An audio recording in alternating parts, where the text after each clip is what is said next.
Hey guys, how's it going?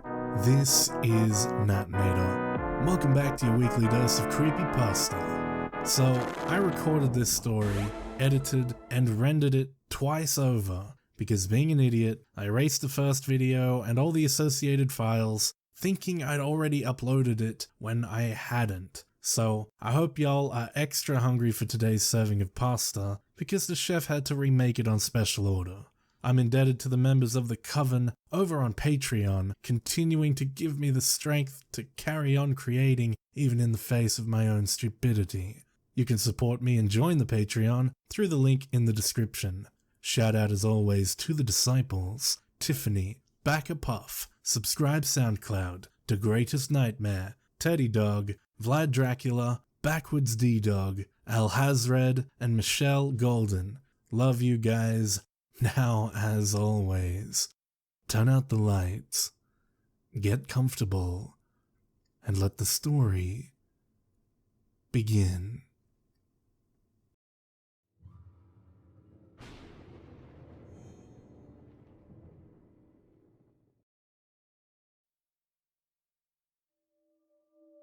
It was 2:31 a.m. exactly. I remember that from glancing at the clock on my nightstand, just before I grabbed the revolver from beneath my mattress.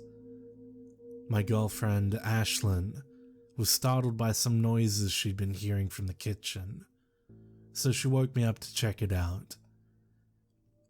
"Colin, there's something in the kitchen," I remember her whispering to me, like whatever it was would hear us. I let out a sigh and, not sure what to expect, I crept downstairs, my weapon ready. As I rounded the corner at the bottom of the stairs and glanced into the kitchen, I noticed nothing out of place. Ash must have just heard the house settling, but I couldn't go back upstairs without being able to say that I had thoroughly checked it out. So, now fairly sure that it was all clear, I stepped into the kitchen. I wasn't on edge at all, so the gun was down at my hip. I mean, the house was old. It made weird noises all the time. I'd only grabbed the revolver to comfort Ash. She'd just moved in with me and was just getting used to things, so I felt it natural that the sounds of the house would spook her. I looked around lazily, noticed nothing, and then headed for the stairs. As I was about halfway up, I heard something. It was the turning of the doorknob to the pantry in the kitchen. At this point, I was scared out of my mind. With the gun ready, I crept ever so carefully down the stairs, trying my very hardest to not make a single noise. When I reached the bottom, I peeked around the corner, and there he was. A man, about as tall as me, with a huge black bag, rummaging through the cabinets. I was struck. I stood there dumb for about 10 seconds, before the man closed the cabinet he was in and headed for the den in the next room. I wasn't about to let him steal from me, yet at the same time, I was scared out of my mind. It's hard to recall the next few events properly, but I'll try my best to remember. I slowly followed the man across the kitchen, walking ever so lightly.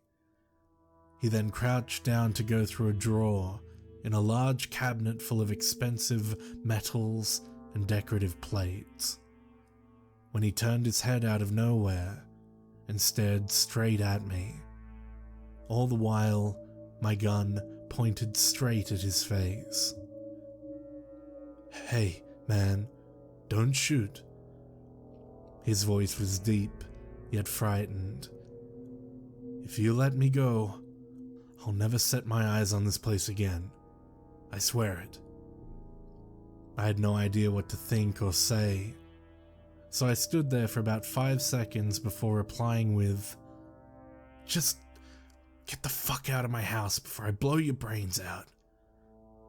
I said it quietly, so I wouldn't disturb Ashlyn, but I felt like she knew something was going on by how long I'd been down here. I'd probably tell her I prepared a quick snack, I remember thinking. Yeah, that's how it went. I'm recalling all this now, because that was when she walked in. I had no idea in hell what she was doing, but she said nothing.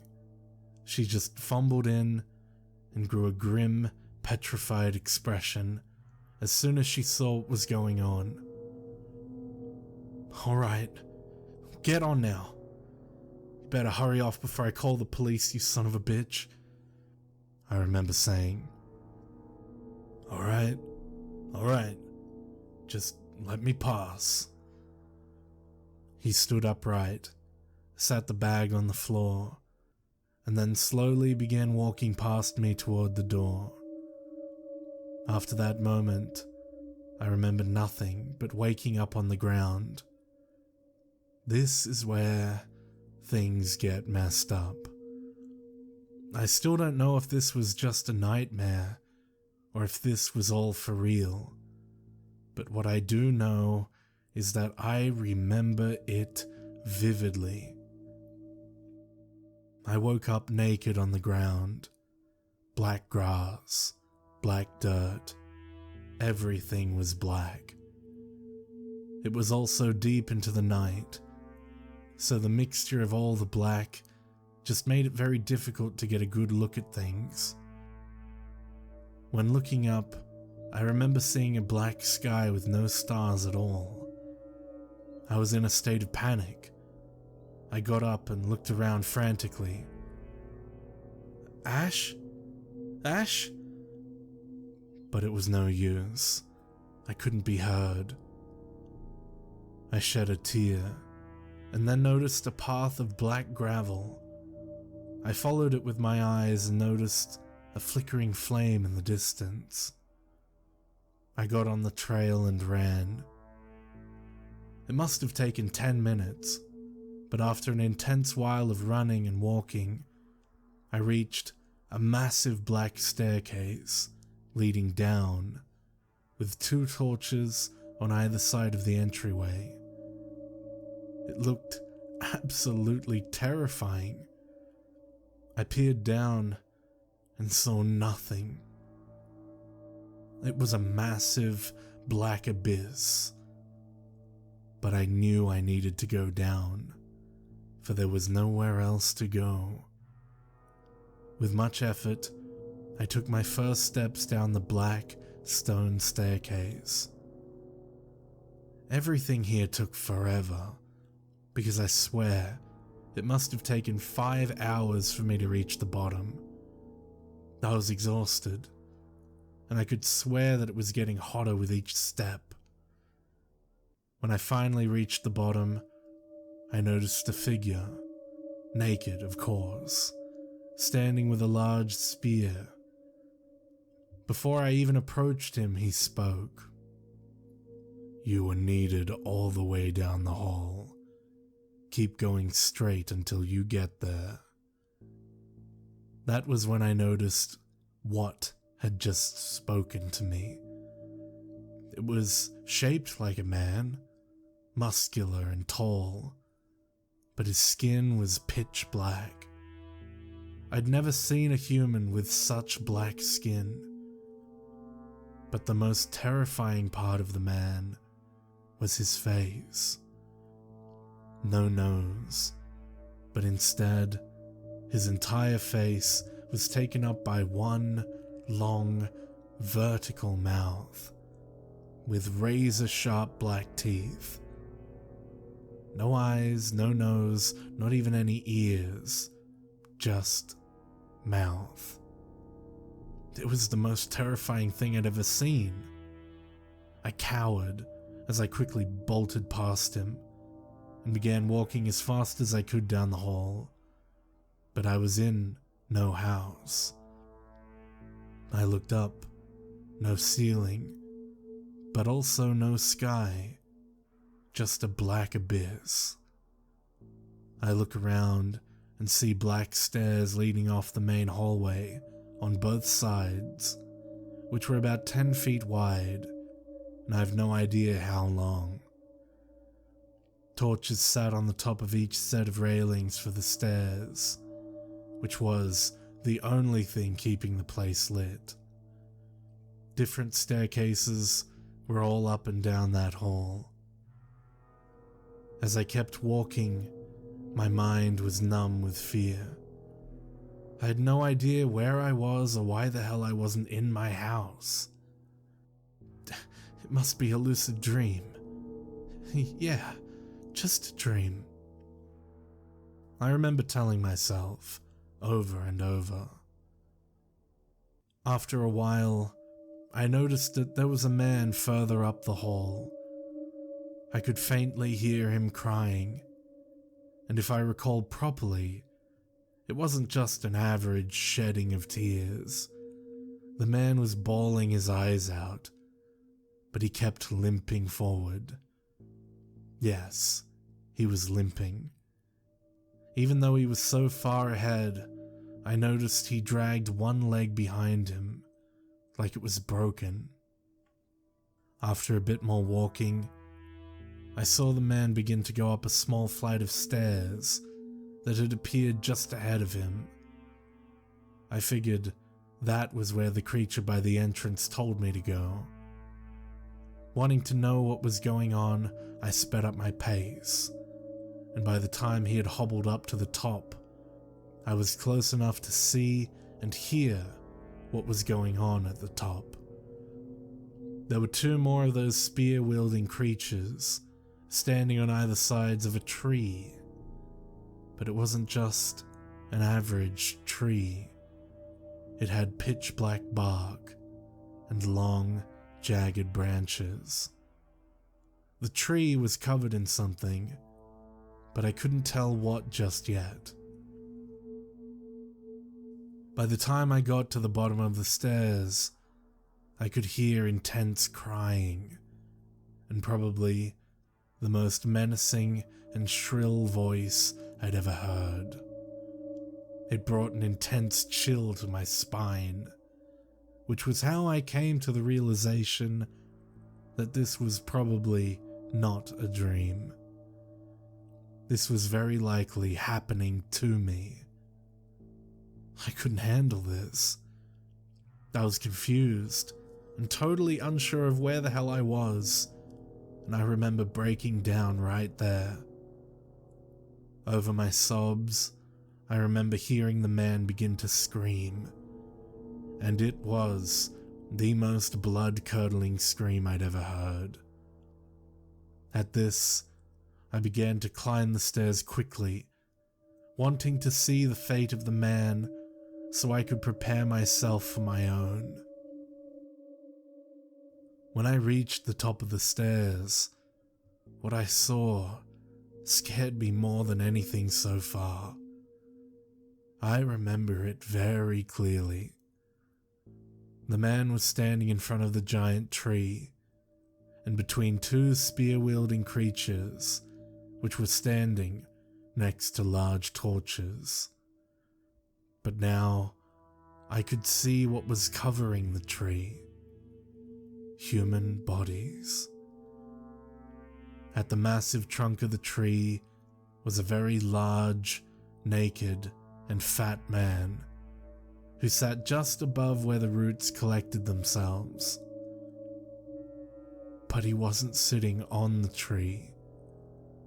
The tree trunk went up the arse of the massive man and continued out the mouth.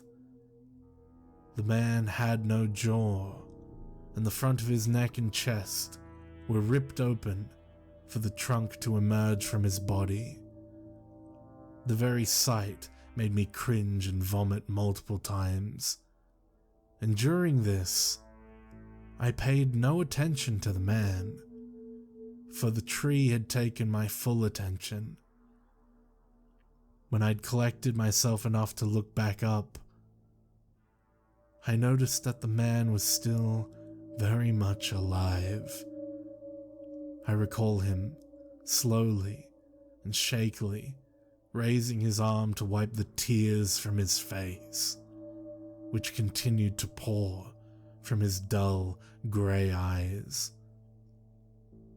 As I looked at the rest of the tree, I noticed the other people hanging from the tree. Each person had a branch of the tree go into his or her body somewhere and go out somewhere else. I remember seeing a woman hanging upside down, with the branch going into her anus and continuing out her vagina. This seemed like something that would kill a person, but she was still very much alive. I could tell by her quivering. Like the man at the trunk, her eyes had lost all color as well. I remember that after a while of observing the others on the tree, I looked back to the man. The tree then spoke. It would seem like the only suitable punishment for one such as yourself would be to reside here with me. Which was followed by a blood-curdling and shrill laugh. Shortly after this, I remember a branch flying out from the back of the tree. The branch flew straight at the man and stabbed itself straight through his neck and appearing out the other side. It then twisted around his neck like a collar before picking the man up off the ground and retracting its way back to where it had sprouted. "Step forward," hissed the tree. I had no idea where it was speaking from until I looked straight up and saw a figure or two dangling from a branch right in front of where I stood and about 10 feet from the ground. There was a man and a woman, both white and naked, but their foreheads met together to form one, and on it was a mouth like the ones on the creatures, but this one was horizontal. They were hanging by branches, wrapped around their necks like nooses. I remember this all so clearly. I stepped forward onto the blood-stained ground and asked, "What's going on?" It let out a laugh. "Haven't you heard of the afterlife, human? I know your kind has been ranting about it back on Earth." Now, I'd never been religious, and still aren't, but then I'd realized that those Christians had been right about something, and I'm guessing that was the hell they spoke of. "Yes," was my reply. "Well then, you know exactly what's going on here." His voice was terrifying. How I ever managed to speak to it is well beyond me. "I know well about what you do, Mr. Hipskind." It knew my name. The way it said it still gives me chills. "You've been double-crossing honest people for years. Doesn't seem very honest to me, does it? Wouldn't you say you've stolen great amounts of money from people, or been greedy in the past? Well, now you'll pay it back." This was followed by a laugh that made my ears screech. I dropped to my knees, holding my ears. I was an insurance agent. Sure, I cheated a few people out of a few bucks here and there, but it was business. I guess that damn tree thought otherwise. The next thing I knew, those hideous creatures were hoisting me up by my underarms. I remember to this day the shockwave of fear that shot through my body. I fought back, but to no gain. I wriggled, but they threw me on the ground and both, in perfect unison, thrust their jagged spears, which were jagged pieces of the black wood pointed with long, sharp black blades, into either side of my torso, piercing my spine, and I felt it all. I didn't pass out. I felt all of it. I cried like a newborn infant. I screamed as tears shot from my eyes. I tried to squirm free, but my legs wouldn't move. Panic ran through me like nothing else. All while this went on, they'd picked me back up and began carrying me behind the tree and continuing in that direction. They dragged me for what seemed like an eternity with the pain I was in. Finally, after walking through a plain of nothingness, we reached a field of grates on the ground. Square, large barred grates in rows reaching as far as the eye could see. But sticking out of these grates were flames. They were like ovens coming out of the ground. All around, I heard faint screams. I was scared shitless. We continued walking for a few minutes before we stopped at one. The one holding my left arm let go of me and pulled up the grate, opening it. He seemed to be unaffected by the fire. The fear that went through me was immense. I knew they were going to put me in there, and my screaming resumed. The one holding on to me dragged me to the edge and kicked me right in. There is no way to describe the pain of the third-degree burn, especially when it engulfs your entire body. It must have been like that for an entire day. Me, sitting in that pit of fire, in pure pain, non-stop screaming. At one point, I pulled myself away from the pain for just long enough to think that I should be dead, or, well, out of my mind, and then the pain stopped. Though still engulfed in flames, I felt nothing. I stopped screaming and backed myself to the corner of the small pit. I looked down at my hands and the rest of my naked body. My skin resembled that of the creatures.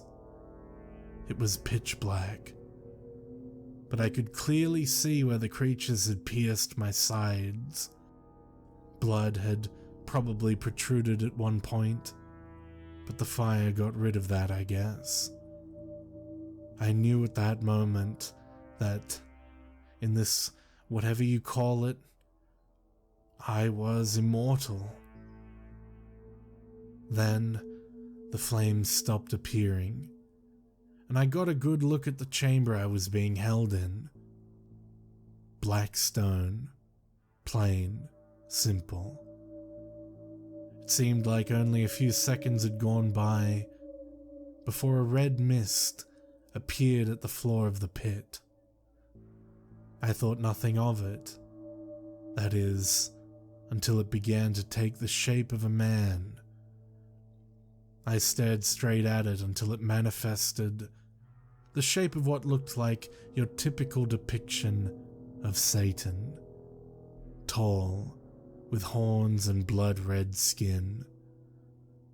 My eyes were heavy, so I closed them shut to avoid looking at the foul creature. Then, almost instinctively, I curled up in my little corner. It spoke no words as it unfolded my body and attached my wrists to chains that, I suppose, stuck out of the wall.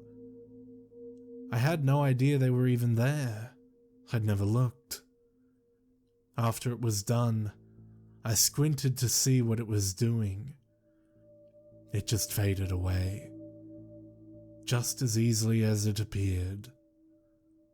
Then, the moment it was fully gone, the flames came back, and the pain continued. How I'm not mad, I have no idea. For how long this went on, I haven't an idea either. All I can say is that it felt like days, weeks even. It seemed like an eternity. I felt no hunger. I felt no thirst. Only pain. And it was indescribable. At one point somewhere in there, I thought away from the pain. About Ashlyn. About the girl I'd left back at home. I thought very hard, as to distract myself from the pain. I remember seeing the ceiling of my den, and the top of the entryway to the kitchen, where I'd been standing, only I was sprawled on the floor staring up. I couldn't move, I could only stare. I couldn't even move my eyes. Then, I faded back to the cellar fire. Days passed. I kept thinking and seeing the same thing, and I could only hold the thought for about 5 seconds. But one of those times, I concentrated hard, and what I saw was at a different angle than before, and I recognized 2 figures, Ashlyn and the burglar. Only the burglar had my revolver, and he held my dear Ash by the throat against the wall of the kitchen with the gun to her temple. I thought harder and harder, and the pain in the background faded. My feeling began to return. My eyes began to move about my kitchen, and I sat up. I looked over and immediately shot up off the ground and awkwardly tumbled onto the burglar, for I hadn't walked or moved at all in weeks. My hands grabbed at the gun, and he fired a shot, but not before I knocked it up, pointing over Ashlyn's head. The bullet flew and nailed the refrigerator. He turned his head and looked right at me, then bashed my nose with his elbow, causing blood to spray all over my chin and mouth. I was knocked back and fell over onto the ground, for I was still very wobbly and not used to walking. The man turned to me and pointed my gun straight down at my face, then cocked it. But just as he did so, Ashlyn grabbed at the gun and tried to pull it from his grasp. They both tugged at it for a bit, before I realized that I had my legs back. I looked down at the man's legs and flung mine at his, knocking him right on his arse, and sending the gun dropping right next to my head.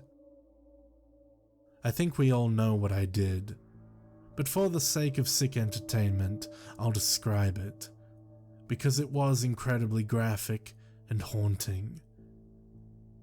I picked up the gun quickly, aimed it right at his forehead, and as he was sitting up and reaching out to grab it from me, blasted him right between the eyes.